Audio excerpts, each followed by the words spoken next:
For today's video nga ay ang aking everyday routine bilang nanay. Syempre ang asikasuhin ng aking anak. Ano pa nga ba? Charis. Tapos na nga ako mag-prepare ng bento baon ni Avery at nabidyohan ko na rin ito. After ko nga gawin ang una kong routine, sunod naman ay papakainin ko na itong si Avery. Champurado nga pala ang nilutong almusal ng kapatid ko. Bale, ito pa rin yung nasa box mga mare, yung ready to cook. Sobrang nagustuhan nila to na pamangkin ko dahil nilalagyan ko pa ito ng mini marshmallow. Naubos na nga nila yung pan-toppings ko sa mini donut ko. After ko nga mapakain si Avery ay pinaliguan ko na rin siya at ayan binibihisan ko na rin siya ng kanyang uniform. Ito talagang bata na ito, parang kiti-kiti, walang ginawa kundi sumayaw. Akala mo tuloy na asin na nabulate.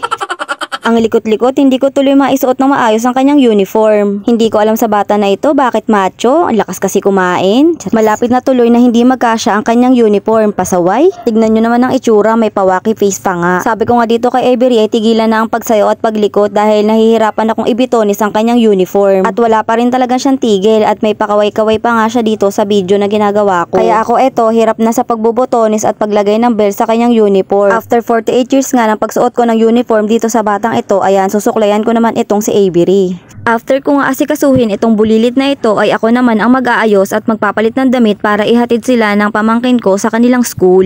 Ayan nga at naglalakad na kami papunta sa may sakayan ng tricycle. Tignan nyo naman itong si Avery, mukha ng bruha kasi mamaya ko pa siya tatalian ng buhok pagdating namin sa kanilang room. Ayaw niya na kasi magpatali sa kanyang tita dahil sumasakit na daw yung anit niya. Ang higpit ba naman kasi magtali ng kapatid ko. Pagkarating nga namin ng room ay tinalian ko lang siya ng buhok at inhayaan ko na muna silang maglaro ng mga classmates niya. Hinihintay ko lang na dumating ang kanilang guro bago ako umuwi. Naglalakad na nga lang ako pauwi sa amin dahil sayang ang pamasahe mga mare. Mas masarap din naman kasi maglakad sa umaga. Swerte na lang din talaga kapag merong nagsakay sa akin, charis. Pagkarating ko nga ng bahay, syempre magkakape muna ako mga mare. Hindi talaga mawawala ang kape sa buhay ko. Parte na talaga itong kape sa everyday life ko, charis.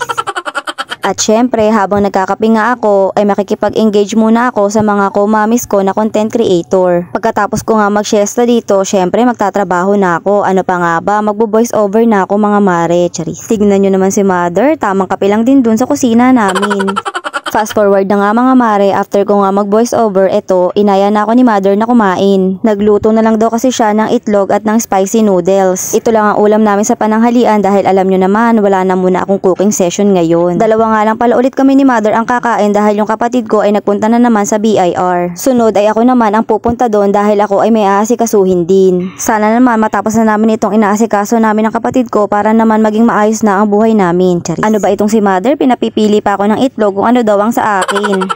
After nga namin kumain ni mother ay magpapahinga muna kami at matutulog dahil alauna ng tanghali ay magsusundo naman ako kay Avery. Fast forward nga ulit na nga mare, sakay na ako ng tricycle papunta sa school nila Avery. Ito nga at nakarating na ako ng school, tambay muna kami ng co-parent ko dito habang hinihintay namin ang labasan ng mga bata. 2:30 kasi ng hapon ang labasan nila. Ito nga, sakay na kami ni Avery ng tricycle pa uwi. Tignan nyo naman itong batang ito, nananakot pa. Daming kalokohan. Pagka-uwi nga namin ng bahay ay magpapahinga lang ako ng kaunti at magche-check na rin ako ng mga gamit ni Avery. Always ko itong ginagawa mga mare, ang tignan at checkin ang mga notes ng anak ko. Kayo rin ba mga mamis, ginagawa nyo rin ito? After ko nga ma-check ang mga gawa ng anak ko today, ayan, nagpunta ako ng kusina at may pamerienda ang kapitbahay namin. Mayroon siyang binigay na pansit at turon. Salamat sa mabait naming kapitbahay. Shout out sa iyo, Leslie Ann. Syempre, hindi rin nagpahuli itong si Avery nyo. Meron din siyang merienda na champurado, yung natira nilang almusal ng ate Angel niya.